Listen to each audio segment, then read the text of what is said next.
Welcome to the Visser Podcast. I'm your host, Dr. Richard Visser. I'm a former Minister of Health and Sports with a PhD in medical sciences. I'm a published researcher, and a long time ago, I started my career as a doctor of chiropractic. Together, I want to explore wellness.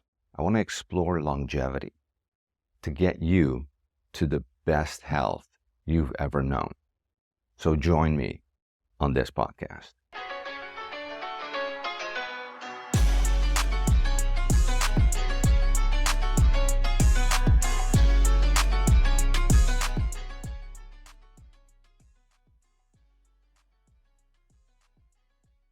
Welcome to episode number 28. Yes, evil carnivores and the plant-based vegan supremacists. Yeah, save the planet, connect with the supreme being, all that good stuff. Well, I'm not going to go into that, but we are going to handle, first of all, the big debate between carnivores and vegans. All right? Carnivores are not bad, and vegans are not going to meet the supreme being.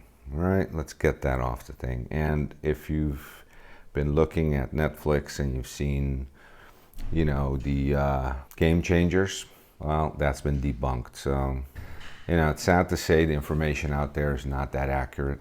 Everyone is moving towards their own narrative, and that's the problem. That's the problem. So, whenever there's a diet that's supposed to be the best, it's never the best. So watch out with people moving you towards their narrative. So we're going to really kind of talk about this openly. Now, if I had to choose between carnivore, and those were the only two choices I had, okay, carnivore diet or plant-based vegan diet, all right, let's just say plant-based. Which one would I choose? I know, I'm a big protein fan. It's not a fan, it's research based. So if I would have to go on the research, I would end up going plant based. Yes. And it's not perfect. But the big reason is fiber. We need fiber. I mean, listen, when you look at the research on longevity, when you look at all the latest research, fiber is key. Fiber is key to, our digestive system. It's key for our microbiome. We talked about that, right? Microbiome is huge on this. We need it to basically prevent certain kinds of cancer, heart disease, strokes, everything. So fiber is critical, and we're looking at fiber having an impact of 10% in reducing all-cause mortality. That's huge. That's huge. And with every 10 grams added of fiber, that increases to the same amount. So this is the only reason I would do that. Now, are there faults with saying plant-based? Yes, there are, and we're going to talk about it. And are there good stuffs with the carnivore diet? Is there, good side to the carnivore diet? Absolutely there is. All right, but you asked me, or I put kind of the case forward, if I only had those two. Luckily, I don't only have those two. I have more to choose from. Okay, so we're gonna go through what, why, and how. So if we start analyzing plant-based vegan, all right, we look at what's the bottom line. The bottom line is I'm concerned about my proteins, my amino acids. I'm concerned about getting enough leucine to start the anabolic cycle in my body. So protein synthesis, so I can start healing, so my body can start, healing itself, so my muscles can start, getting the nutrients they need. This is the challenge with plant-based and vegan diets. Now, can you circumvent this? Yes, you can, but you're gonna have to do some work and you're gonna have to do some research. So there's certain things you're gonna have to add. You're gonna have to supplement with protein. And now you can supplement with, listen, eggs and whey are the best protein sources that you can supplement with, but you're vegan, you don't wanna go there. So I would do potato isolate or soy isolate protein in that direction. But you're going to have to do it a couple times a day to supplement. And not only that, you're also going to have to supplement with omega-3 fatty acids, critical vitamin D, and there's a list of, a couple of essential things that you need to supplement with. So this is the challenge you have. Can you overcome it? Absolutely. So if you do it right. Okay? So that's my only thing. And I'm not going to go into why, the philosophical why or spiritual why that you're doing it. That is totally your jam. And if that's your jam, power to you. Just make sure that you're doing it correctly. Okay? And as a vegan or as a plant-based person, you can also have a super unhealthy diet with a lot of sugars in it, with a lot of bad carbs in it. So it can go either way. You can have a horrible vegan diet. All right, so if you're eating French fries, forget about it. All right, so these are the things that you need to watch for. So you still need to focus on the healthy side of things. You need to focus on how do you supplement. Because listen, if you want to get your protein out of, and there are doctors out there that will tell you, nutritionists that will tell you, no, you can get your protein out of plants. Well, guess what, man? 50 to 60% is your bioavailability in the protein that comes in plants as compared to lean animal protein. All right? Which means that your body is struggling to absorb it. Your body cannot. You're going to have to consume copious amounts of calories in this area of plant-based and vegan to get the protein you need. Not only that, but essential amino acids are low, leucine is low, branch chain amino acids are low. So yeah, it's a struggle. It's a struggle. But like I said, supplement and you balance it out. So why does some of the research, or if you cherry pick the research, say that and show that, listen, these vegan plant-based guys do way better? Well, I'll tell you why.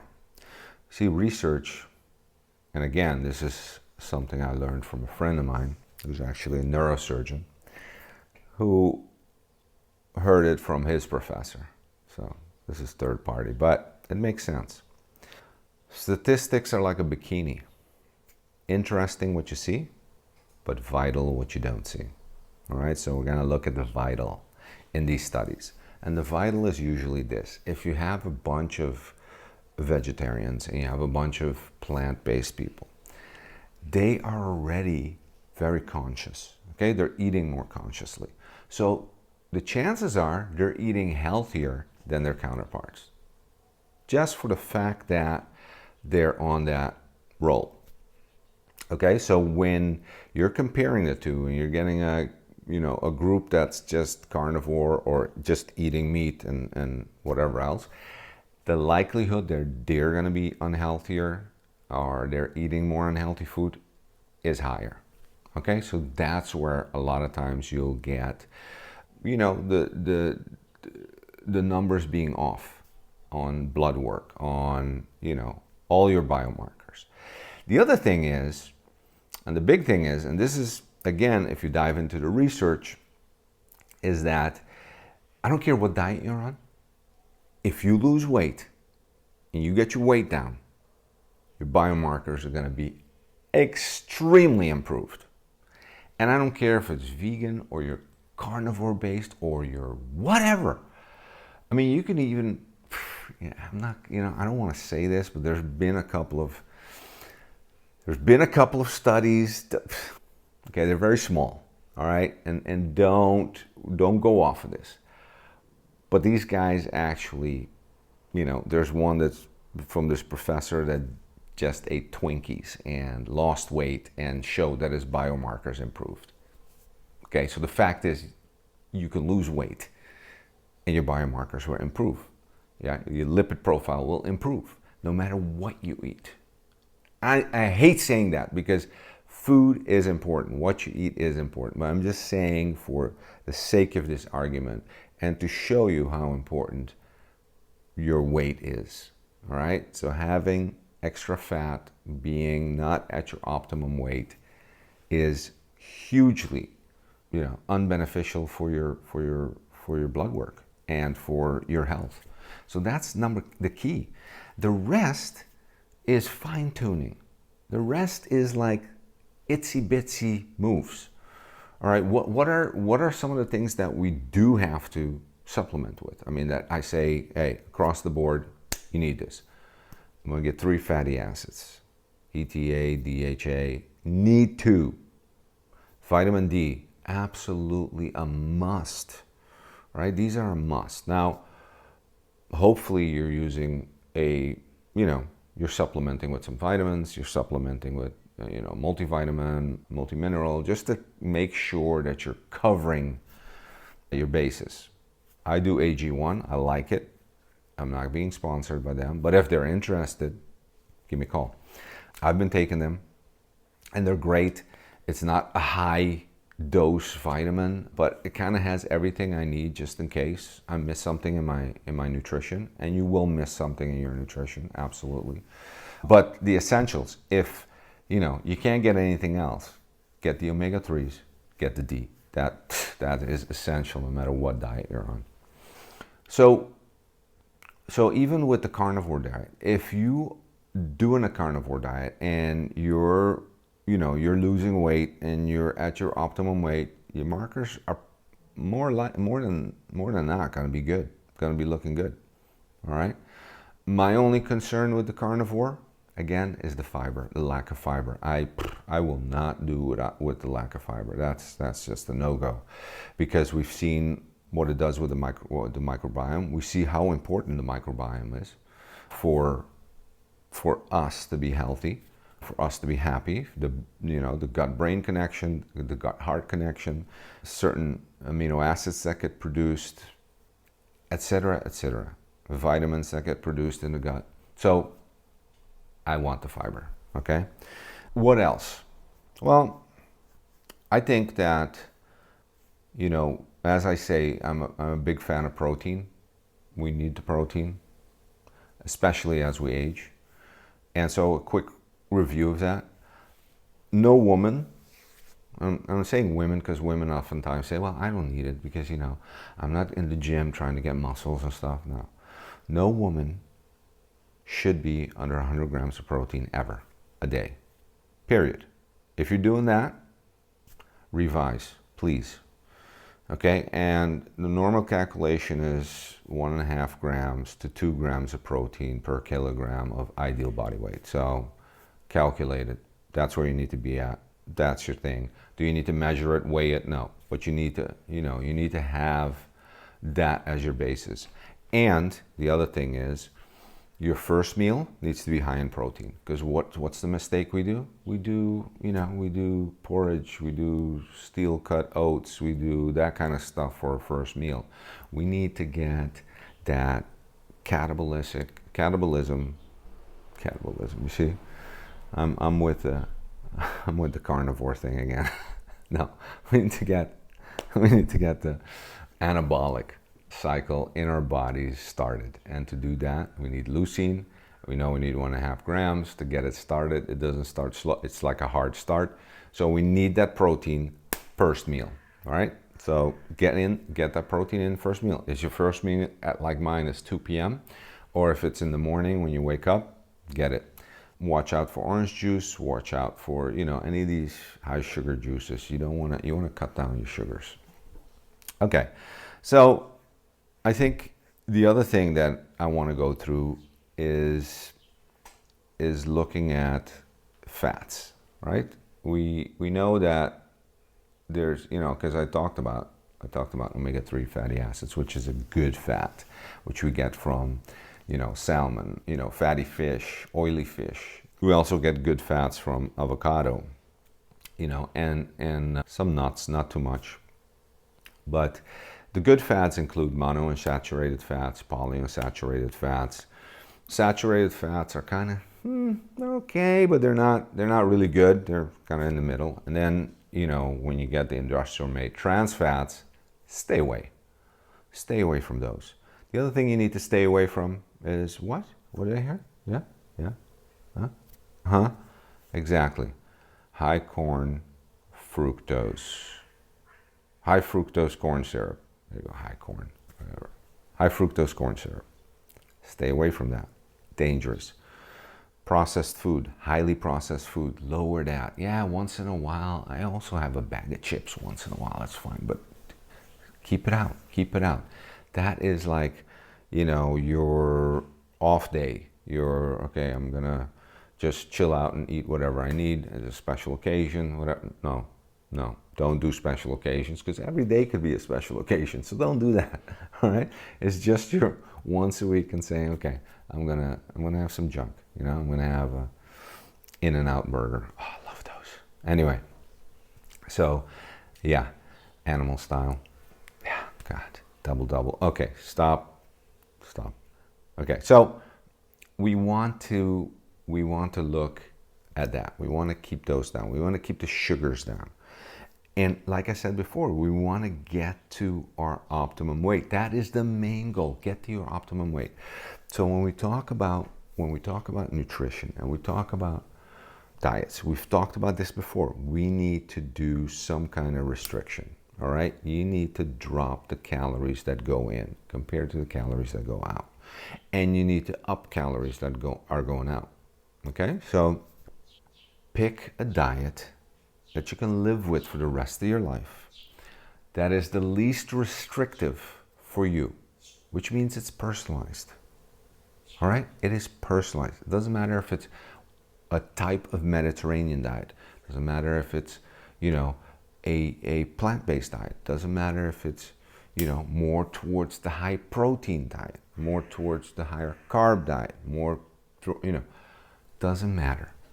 Pick one that's least restrictive to you, but that gets you to your ideal weight, right?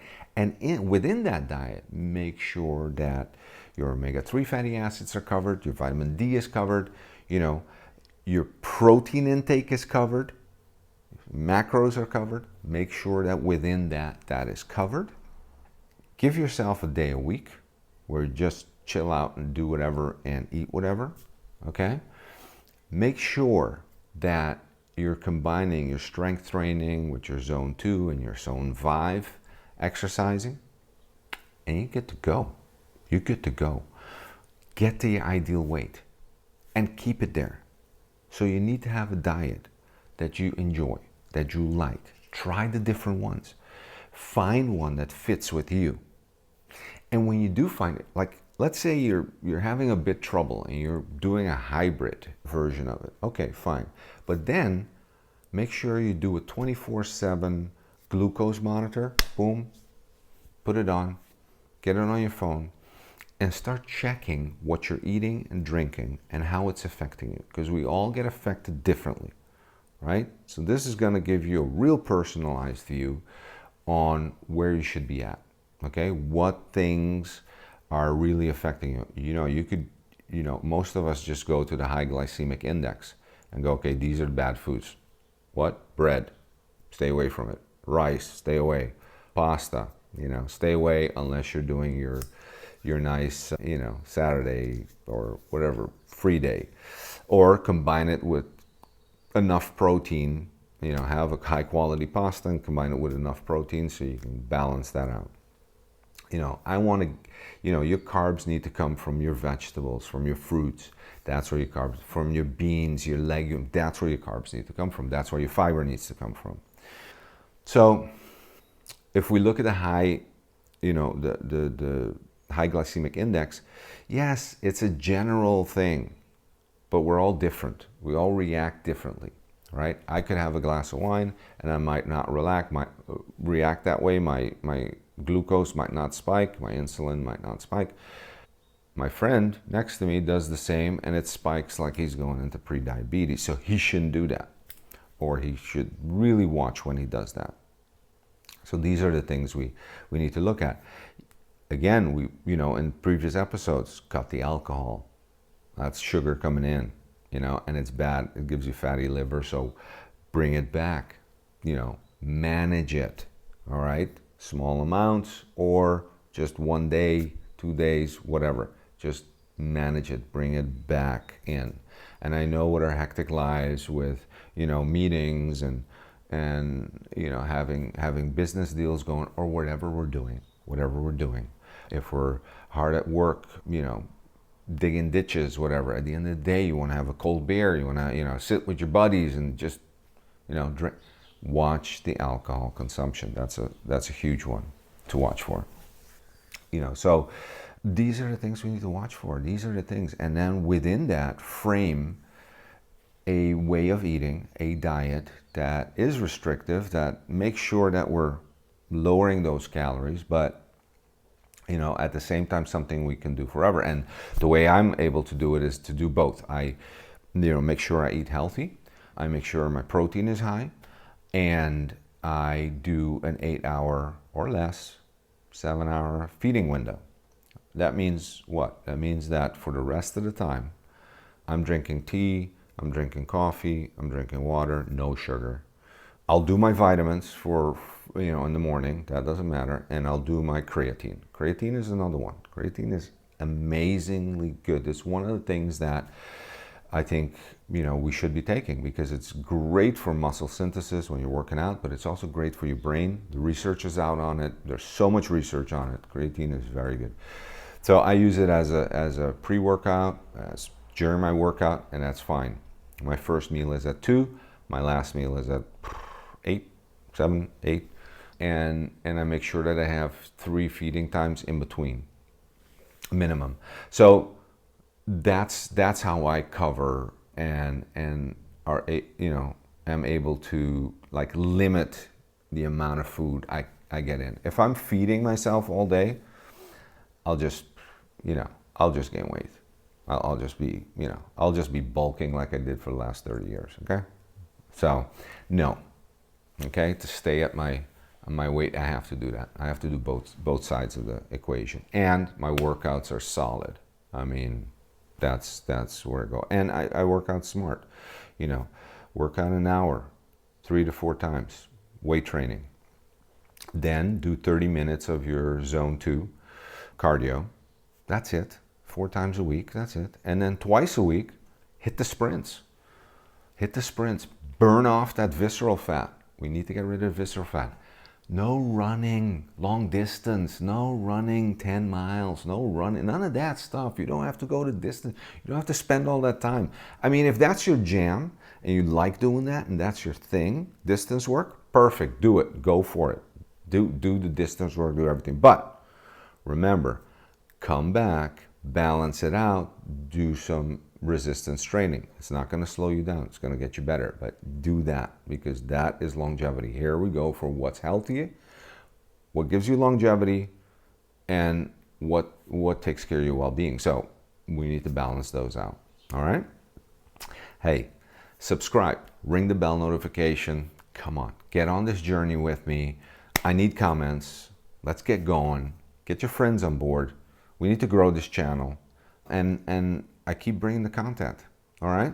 Because I guarantee you stick with me, you're gonna be the healthiest you've ever been. So take care, see you next week. Let's get on it.